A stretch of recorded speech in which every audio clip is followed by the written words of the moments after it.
In this tape, my champions will show you 20 of the best exercises to develop your back and your biceps. These exercises are programmed to develop your upper back, your lower back, your lats, to give you a muscular V-shaped back, and also define your arms, making them bigger, more defined, with a higher peak. A back and arms that you will truly be proud of.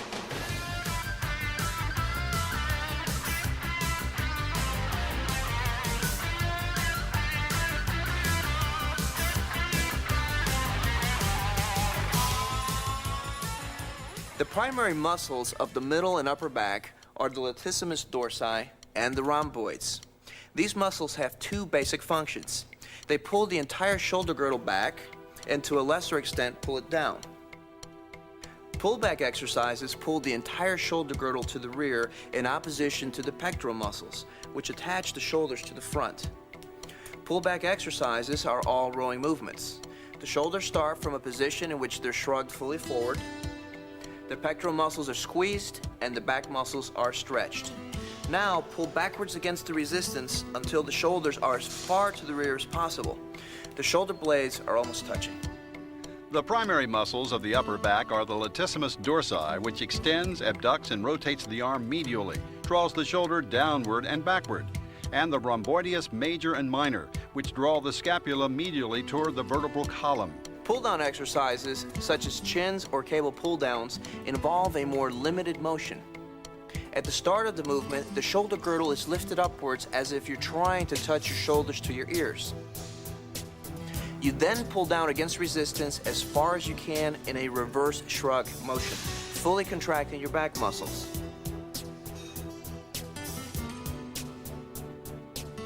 Pullback exercises account for about 2/3 of back development. Pull-down movements contribute about 1/3. The weak link in back training is the biceps. The back is a large muscle, whereas the biceps are small. The amount of weight needed to build the back, the biceps cannot handle. So the key is to keep the arms out of the movement. You want to use the arms as hooks instead of using them to curl the weight. When rowing is done this way, the arms are only used to connect the weight to the body. They don't assist in actually lifting the weight. For the same reason, when you do a chin or a pull-down movement, you have to concentrate on doing most of the work with the lats, with the shoulders being pulled downward and the arms not bending much, but serving merely as hooks to connect you to the bar overhead. Another problem to avoid is too much involvement of the lower back. When you row or pull down, you should avoid cheating by pulling with the lower back and swaying to the rear, or else the primary muscles you're targeting in the exercises don't get enough work. The basic movement in the lower back training is simple. You start from a bent over position and then you stand erect. You bend over to pick something up, then you stand up straight again. This lifting and straightening of the torso involves direct action of the spinal erectors. Since the normal function of the spinal erectors is to stabilize rather than work through a full range of motion, they are the slowest muscles in the body to recuperate fully from exercise. Therefore, they only need to be worked once a week. You can avoid overtraining the lower back by alternating light and heavy workouts. Incidentally, you'll find that the use of the lower back muscles occurs to some degree in a variety of other different movements.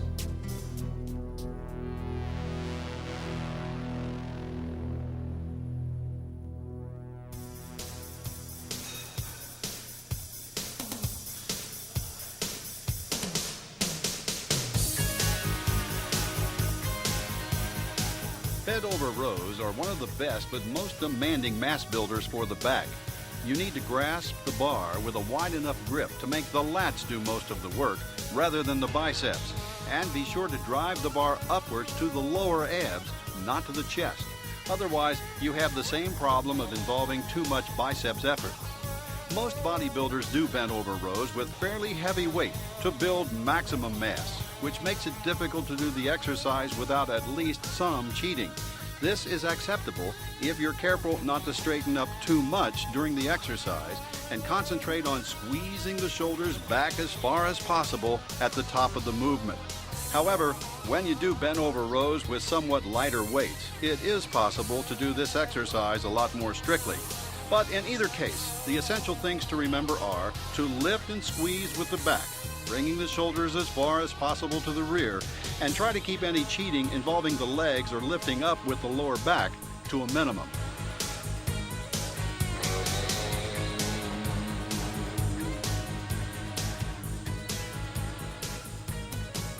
T-bar rows are a stricter form of bent over rowing. With this exercise, cheating is not recommended at all. Bend your knees, get yourself in as stable and grounded a position as possible, then pull the weight up toward your chest, shrugging your shoulders back as far as possible to squeeze the back muscles together. Then let the shoulders come forward again and feel the big muscles of the back extend and stretch to the maximum.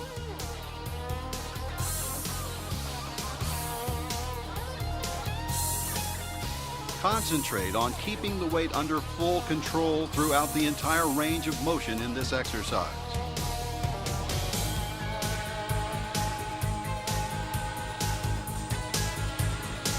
Again, concentration is the key. Use T-bar rowing to carve and sculpt the maximum detail possible into the muscles of the upper middle back. The T-bar for me is the bread and butter. When you think of thickness, back thickness, you think of what exercise allows you to move the maximum amount of weight and the most comfortable way to move it. The T-bar is a close grip movement. You're bringing the weight, the upper back middle muscles are contracting maximally. There's no long stretch of the lat involved here, simply because you're concentrating on the upper middle. And that's the area of the back where a lot of activity can be developed in today's bodybuilders, which will give you that resemblance of Albert Beckles, for example, with that type of detail. You don't get that detail by doing one-arm rows. And a lot of young guys and professionals today are doing, sticking to the same regime. I like to now think that there's a little step to go beyond that, and you have to bring those secondary muscles into play. T-bar gives you mass and thickness, and that's what that section of my back training will always consist of. Using one-arm rows, you can isolate each side of the upper back in turn. However, this exercise can be more difficult to do than it seems. For one thing, be sure to bring the dumbbell back toward your hip rather than up towards your chest and shoulder, which turns the movement into more of a curl than a back exercise. And when you lift, concentrate on the feeling of squeezing your back muscles together. Both sides, not just the side with which you're lifting. Otherwise, you'll tend to rotate your body as you lift rather than making the big back muscles do the work by themselves. For maximum stability, try leaning with your free arm on a bench, weight rack, or some other support to keep your body steady and fully grounded throughout the movement.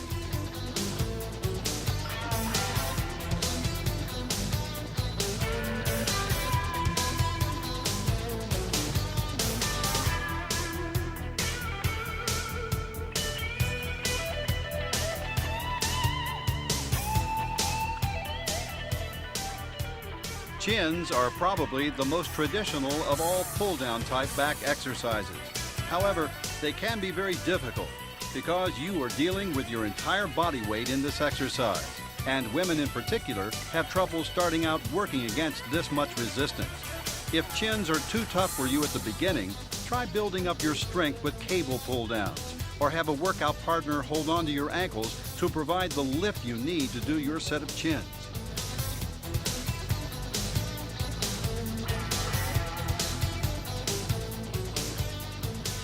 If you have difficulty holding onto the bar during chins, wrist straps can be used to help strengthen and secure your grip.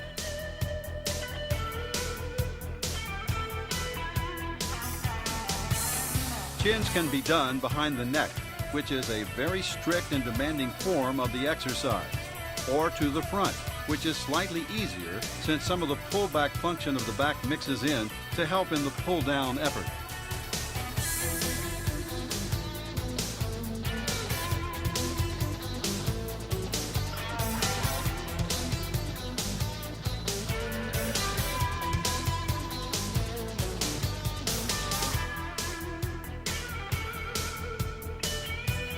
Ideally, you should try to include both behind the neck and front chins in your various workouts for maximum back development.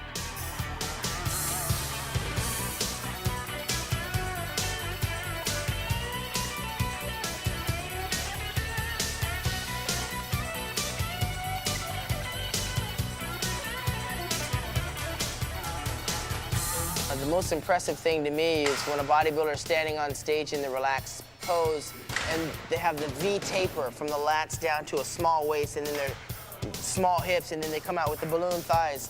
So for me, when I train my back, I always envision what I want to look like on stage, and I really want to have that small waist, and to get that, I've got to have the illusion of a big wide back. So I concentrate a lot on doing wide grip chins.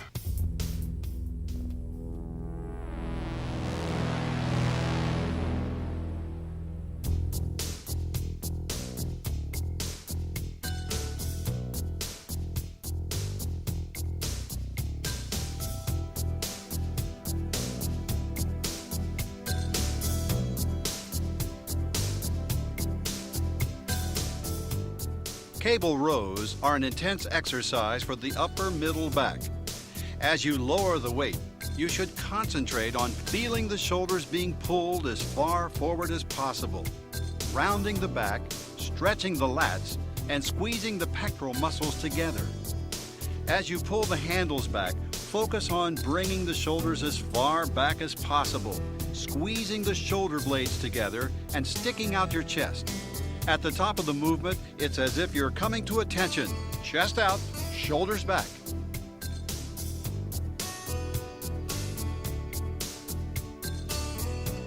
One mistake to watch out for doing cable rows is involving too much lower back. As you stretch forward, do so from the upper back, with the shoulders coming forward and lats stretching. Don't bend forward from the waist any more than is necessary. Otherwise, you end up working the spinal erectors of the lower back, which takes away the intensity from the upper back muscles you're trying to target.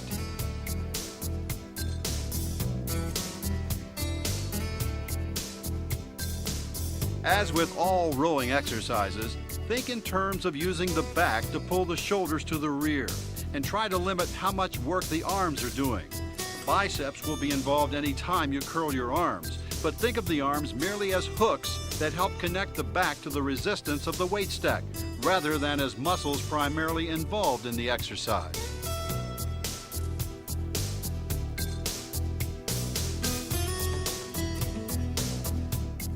Remember, strictness and range of motion are the keys to cable rows. Use a weight that's light enough to allow your shoulders to go all the way forward and all the way back. Otherwise, you won't be able to involve the smaller muscles of the upper back, and you'll end up with mass, but not enough detail. Your seated cable rows, for example, are a repetitious movement of a T-bar. I think if you notice the direction of the weight, how it's being pulled through the chest at each level, one, you're simply seated, the other one, you're bent over, the same movement. You know, it's the exact same movement. You become smarter and clever, I think, by utilizing the row, seated row, to do more of the contracting movements and not trying to move the whole rack by seated. Do the T-bar, let that be the mass builder and work that same area, but you have much more control and that inertia and gravity is on your side.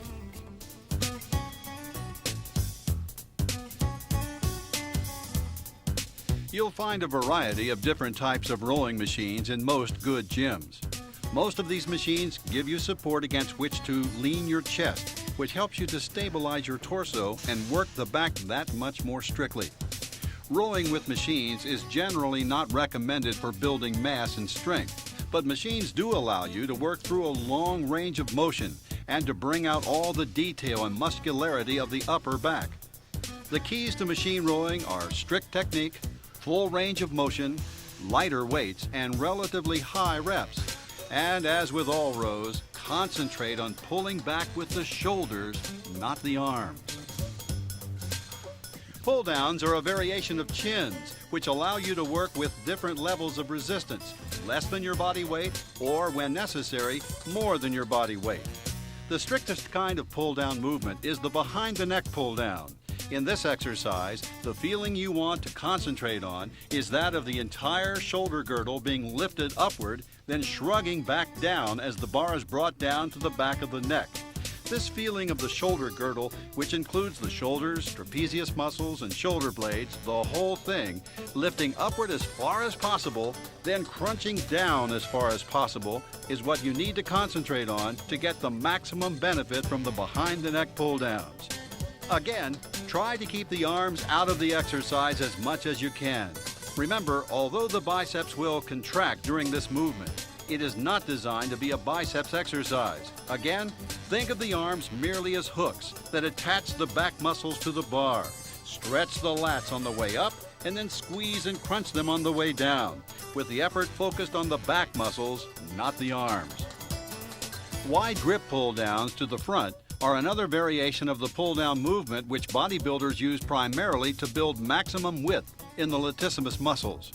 In this variation, the bar is brought down to the top of the chest rather than behind the neck. However, don't lean too far back as you bring the bar down, otherwise you involve too much lower back effort. Holding the bar with a close grip, the pull-down movement tends to focus the effort on the inner muscles of the upper back.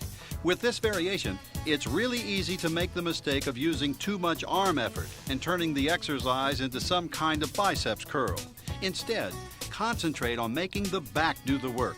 Feel it stretch, then contract, and use the arms simply as hooks to connect your back to the resistance of the weight. And at the bottom of the movement, try to achieve a maximum peak contraction of the muscles in the center of the upper back. Contract them as intensely as possible at the bottom of the movement before releasing and letting the bar draw the shoulder girdle upward again. When I'm using the wide grip pull down, for example, my whole concentration is for width. I'm training width, therefore the execution is very important. My execution of it is making sure that my back is arched, the weight is going horizontal, up and down, not vertical, because I find too many people training that movement are leaning way back. They may as well be doing seated rowing, trying to get the same result. For me, doing the lat pull down is an isolation movement, contracting the movement at the top, squeezing it down, halfway down, contracting even more, holding it and releasing it slowly, controlling the weight back up, getting more from the negative just as much as a positive on the push-pull of the execution. So when I do the lat pull down, it's all about the width. It's not about the weight, because I don't see you getting weight adding to your width. You have to control the width movement.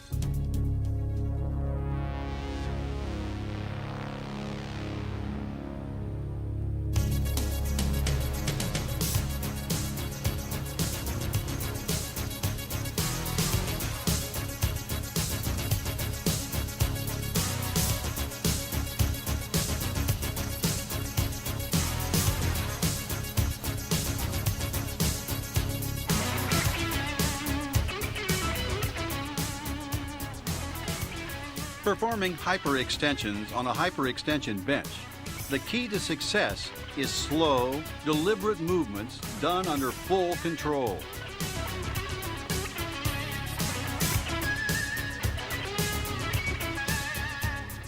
The spinal erectors of the lower back are stabilizer muscles.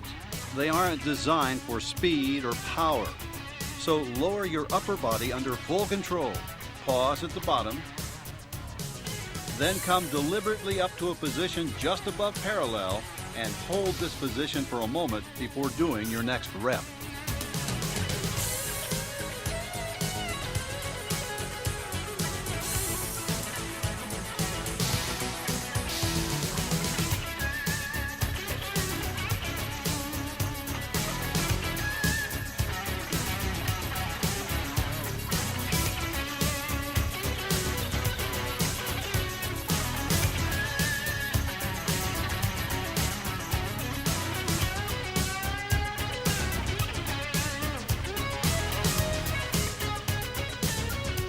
Good mornings get their name from the bowing motion you use to work the lower back muscles.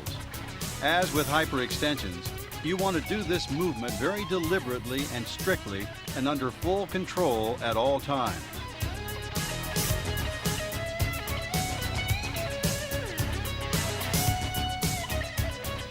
Bend forward from the waist with a bar held across your shoulders. Come down until your upper body is about parallel to the floor.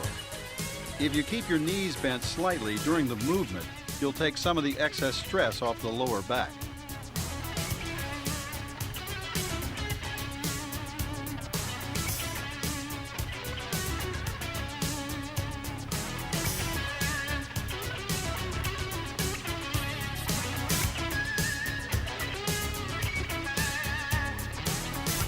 Also, this is not a mass and power exercise. You use deadlifts to build maximum strength in the lower back area, as you'll see in tape number 7.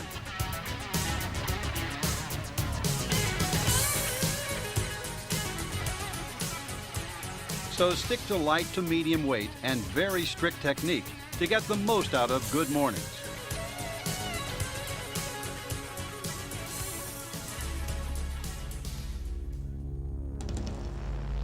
Back routine number 1. Bent over rows.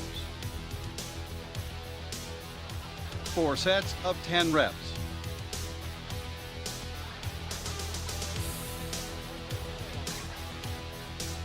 Behind the neck chins. 4 sets of 10 reps.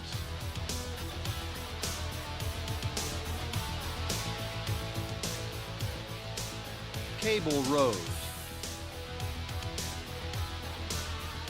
4 sets of 10 reps.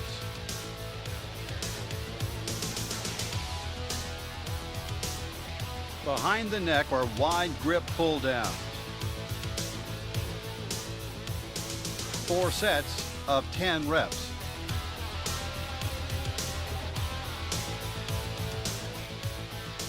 Hyperextensions.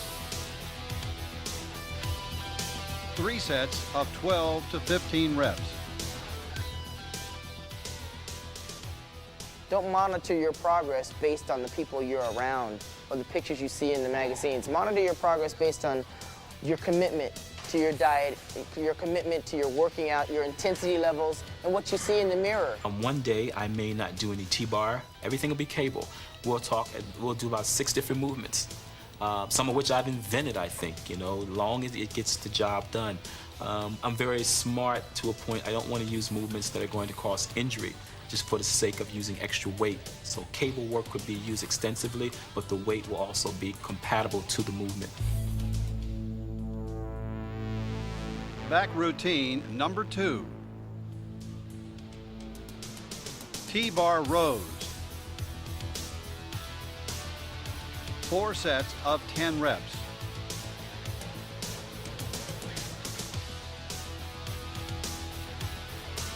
Front chins. 4 sets of 10 reps.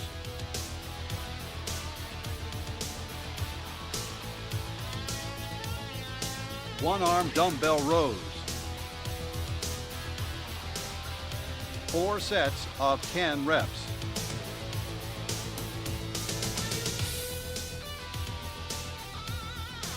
Close grip pull downs. 4 sets of 10 to 12 reps.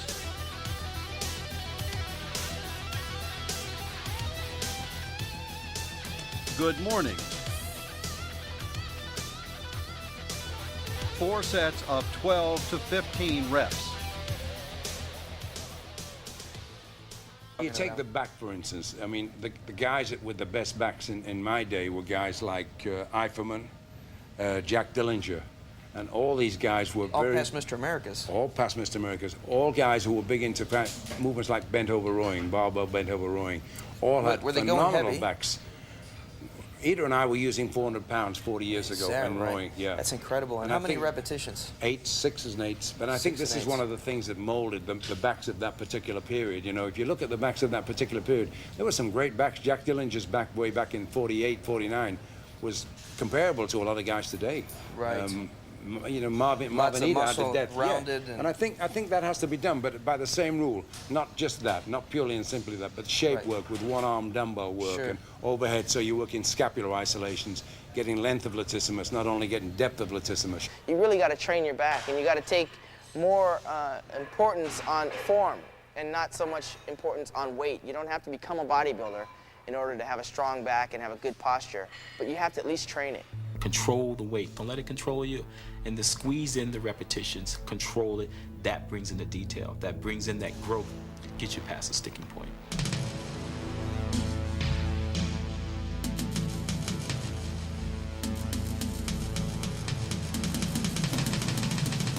The biceps are a two-headed structure that originate at the shoulder and insert into the forearm below the elbow.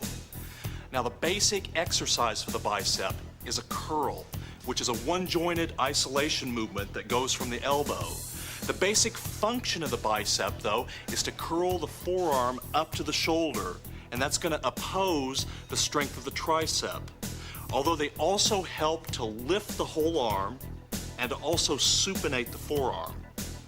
This type of curl hits the muscles slightly different, but they all involve pulling the forearm up to the shoulder.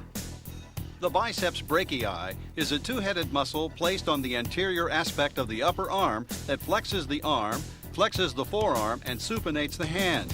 The long head draws the humerus, the upper arm bone, upward, strengthening the shoulder joint. In biceps training, the emphasis is on control and isolation. Heavy weights aren't needed. Your back training gives you plenty of that. For example, heavy rowing, a two-joint movement, also puts a lot of demand on the biceps.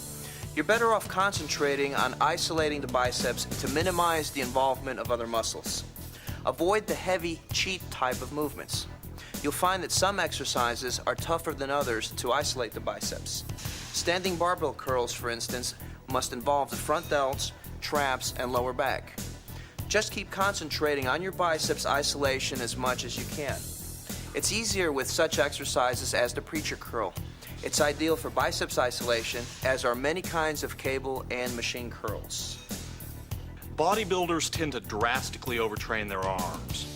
Both biceps and triceps are such small muscles, and as we said, they are subject to a lot of stress when you train your back, your chest, and your shoulders. So you don't need to do endless sets and reps during your arm workouts. I mean, 12 sets each for biceps and triceps is plenty. And I know a lot of bodybuilders who prefer doing less.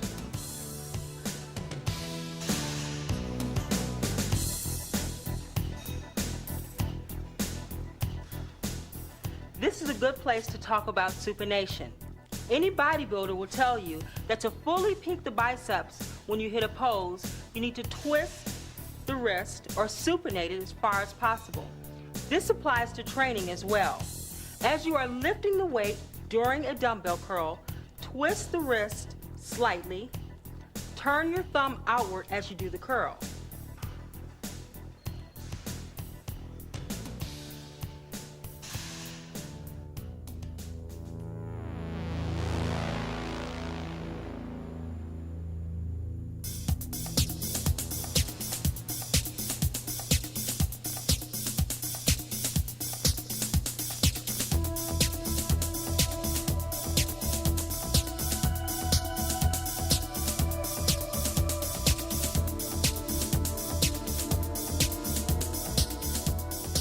Barbell curls are the closest thing to a mass builder you'll find in biceps training.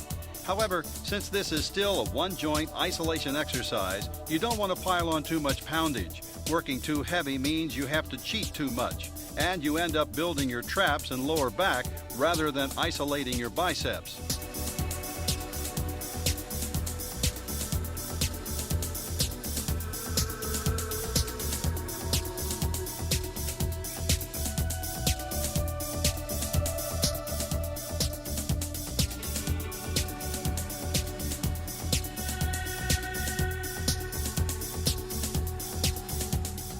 To do barbell curls effectively, keep your upper body steady throughout the movement and the weight under full control. Feel a steady, continuous tension as you raise and lower the weight. When you curl the weight to the top, feel the biceps fully contract. And at the bottom, let your biceps muscles fully stretch and extend.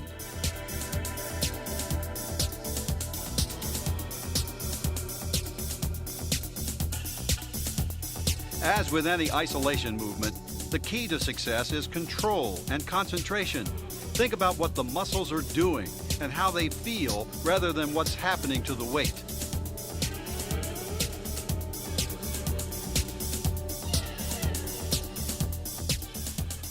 The biomechanics for the curl, for instance, you want to always go through the full range of motion. Some athletes have a tendency to do these short, jerky kind of ranges. Well, there aren't many things that you do in just this motion. You want to build strength throughout that range of motion and be in control of the resistance throughout the range of motion.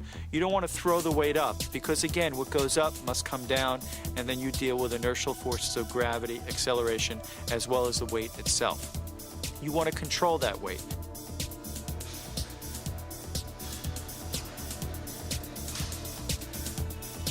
Alternate dumbbell curls allow you to isolate and work each biceps muscle individually.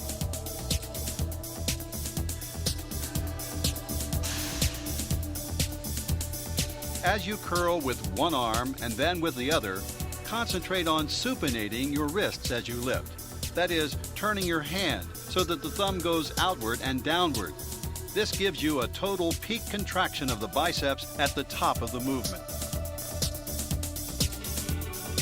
You can do dumbbell curls by alternating first one arm and then the other, which is a very strict form of the movement. Or you can curl both arms simultaneously. For additional strictness, try doing dumbbell curls sitting on an inclined bench. However, no matter what variation you choose, remember to concentrate on controlling the weight at all times, performing a smooth, continuous movement, and keeping the mind in the muscle. Think about what the biceps are doing rather than the weight.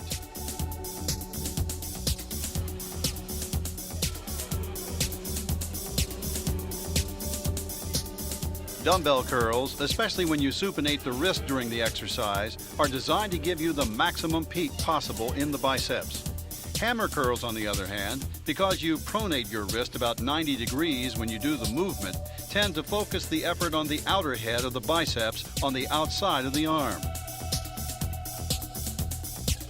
You can feel this happening when you do the lift. In fact, with hammer curls and all other exercises, you should make an effort to feel exactly how different grips and different variations change the way your muscles feel during the movement. This awareness of what the muscles are doing, the ability to keep your mind totally in the muscle, is one of the keys to developing maximum intensity in bodybuilding training. Some athletes are so interested in the size and definition of their bicep, they'll do many sets of curls over and over and over again. And sometimes the bicep can start to spasm because this person has done so many sets for just one body part. So it's important to not only go through the full range of motion while you're training that body part, but at the termination of your curl or bicep motions, to go through a range of motion with an easy stretch.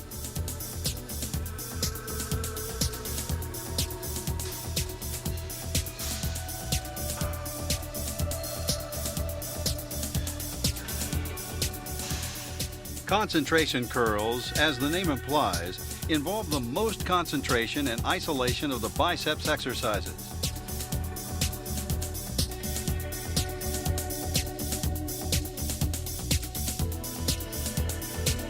The idea is to curl the weight up towards your chest, using only the biceps with no help from any other muscles.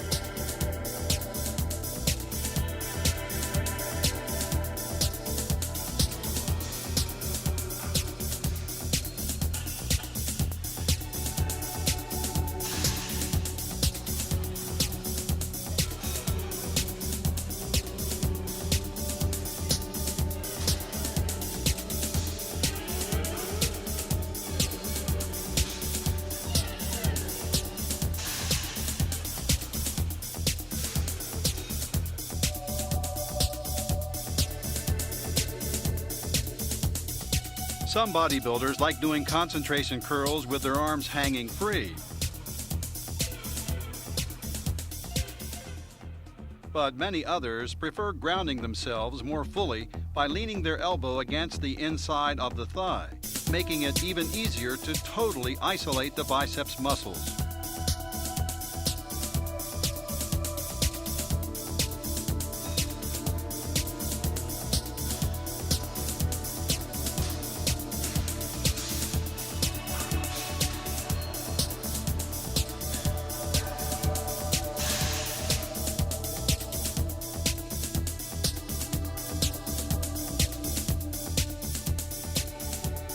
Preacher curls are another good isolation exercise for the biceps.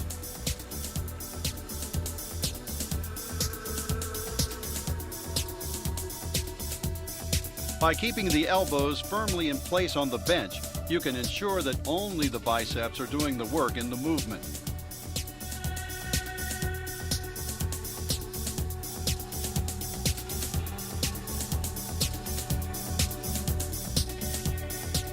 However, anytime you lock the elbows in place like this, you're putting more stress on them. So use preacher curls as a detail peaking exercise, and be sure not to use so much weight that you risk putting too much stress on the elbow joint.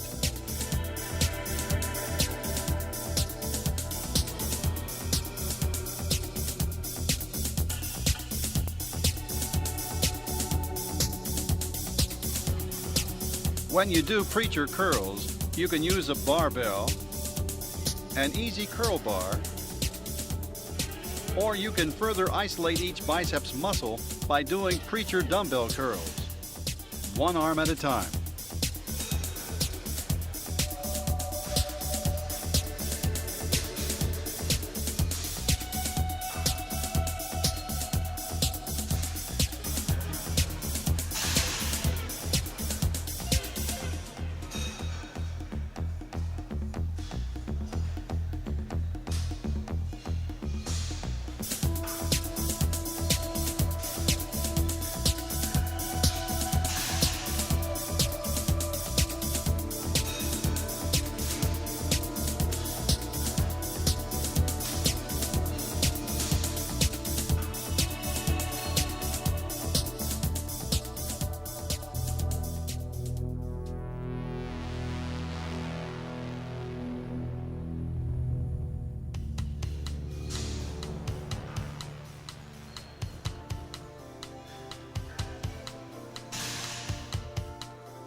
You'll find a variety of different curl machines in most well-equipped gyms.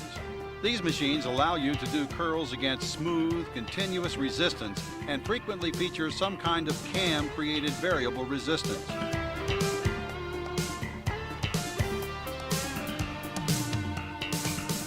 As with other machines like these, they are best used for higher rep, lower resistance, finishing off sets.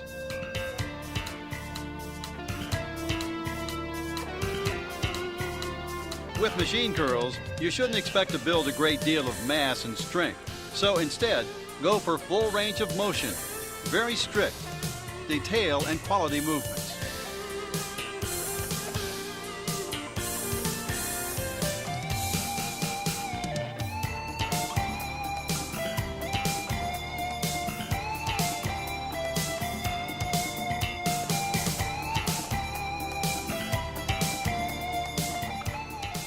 Cables allow you to do a great variety of different kinds of curl movements. You can perform one-arm cable curls as demonstrated here,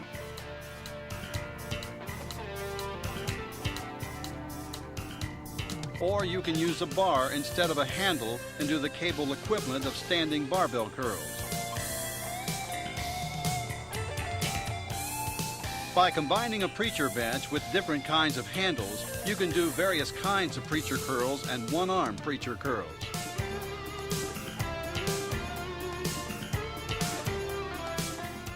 Remember in all cases that a curl is a curl is a curl.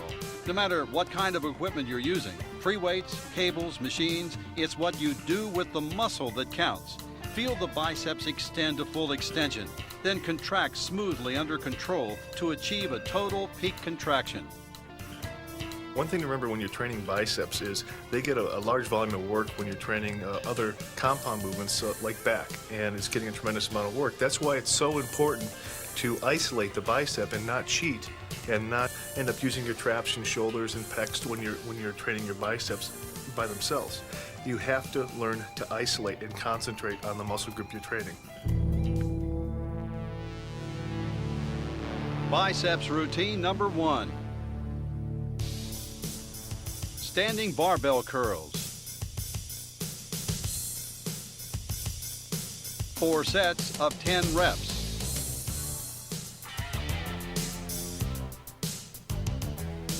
Seated dumbbell curls. 4 sets of 10 reps.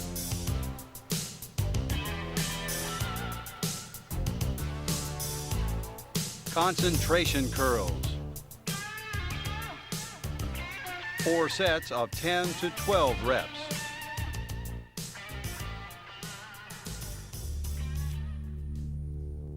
Biceps routine number 2. Easy bar curls.